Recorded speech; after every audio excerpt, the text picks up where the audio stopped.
Welcome back, everybody. It's Getaway Day, Friday, February 6th, 2026. Born on this date in 1983, former NFL and University of Alabama quarterback Brody Croyle of Rainbow City. Now, it's also National Wear Red Day if you're into staying appropriately hued.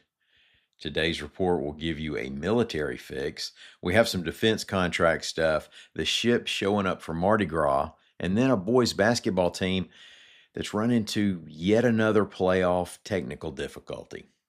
My name's Ike Morgan, and we're down in Alabama.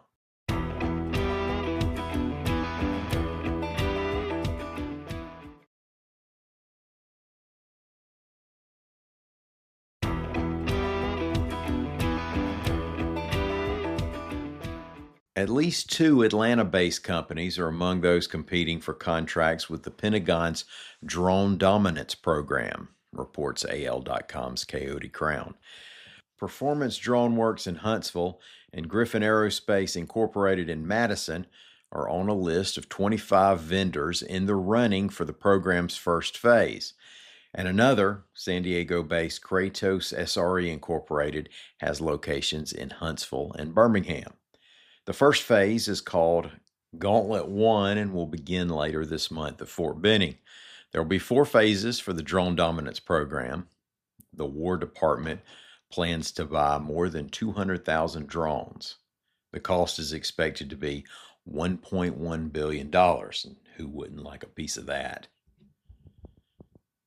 Just last week, the Naval Air Systems Command announced that L3 Harris Technologies won an $86.2 million deal to develop, test, and manufacture Red Wolf weapons for the Marine Corps Precision Attack Strike Munitions AH-1A aircraft.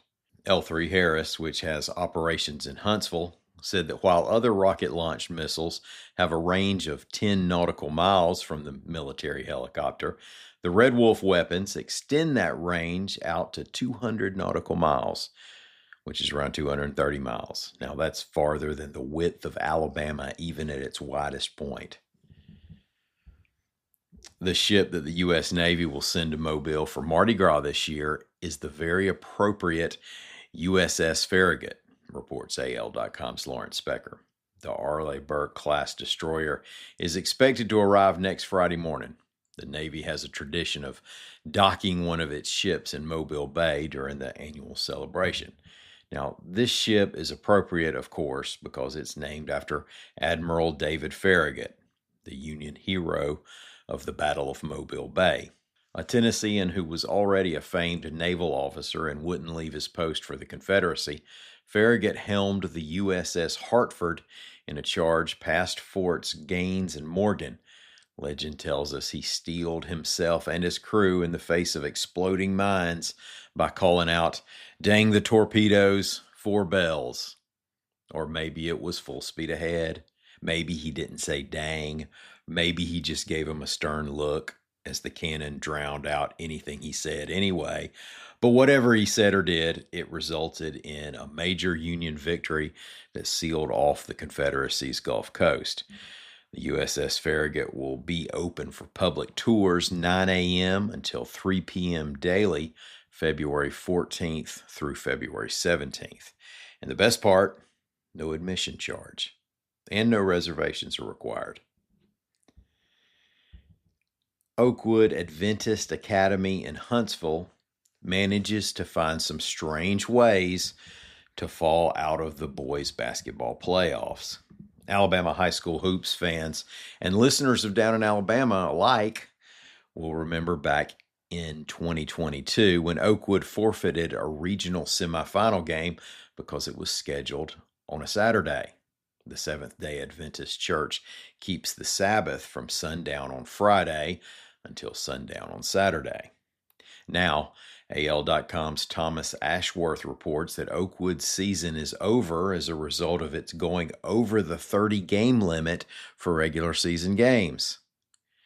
Oakwood played 31 games this season. According to the AHSAA, Oakwood self-reported the violation.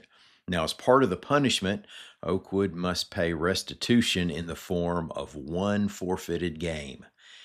And because the restitution begins immediately, that one forfeited game will be one of the Class 1A Area 16 tournament semifinal games. So the forfeit eliminates Oakwood and ends its season. It stings too. The Mustangs were entering the postseason as the top ranked team in Class 1A by the Alabama Sports Writers Association. A year ago, they reached the semifinals before losing to eventual champ RC Hatch. Now, I got two notes I want to make before I shut this thing down. First, there will be an extra episode this weekend. It's a story from AL.com's John Archibald, who went all the way to Mexico to continue reporting on the experiences of a Blount County man who was deported there. Now, don't just flip by it thinking we're getting all political or preaching to you. This is a guy who sounds about as Alabama as anybody, who spent much of his life unaware that his parents brought him here and that he never had legal status. So politics aside, he made some mistakes also. So there's blame for the situation that you can spread however you want to, but it is a heck of a human story about one of our neighbors. So, a pickup driving high school football referee with a kid here. So it's worth your time. I've always been a big play by the rules guy myself, and it was worth my time too. So I'll have John also come on the show, talk about his experiences reporting it. It's not every day a local news outlet sends a reporter down to Mexico to do a story. So the other note I had was that I realized the survey that I had set up for people to take went down for at least 24 hours, which was outstanding timing, by the way. But it's back up, and I'll make sure it stays up through Saturday night at least. I'll link to show notes if anybody still wants to take it and is still able to. We're just soliciting your opinions on this podcast and things we could offer on it. So we'll post the John Archibald episode over the weekend. Then we'll be back here bright and early Monday morning for another news briefing. Thank y'all so much for listening to us this week. Have a great weekend. Remember, you're welcome to come on by anytime and see what's breaking on the internet at al.com.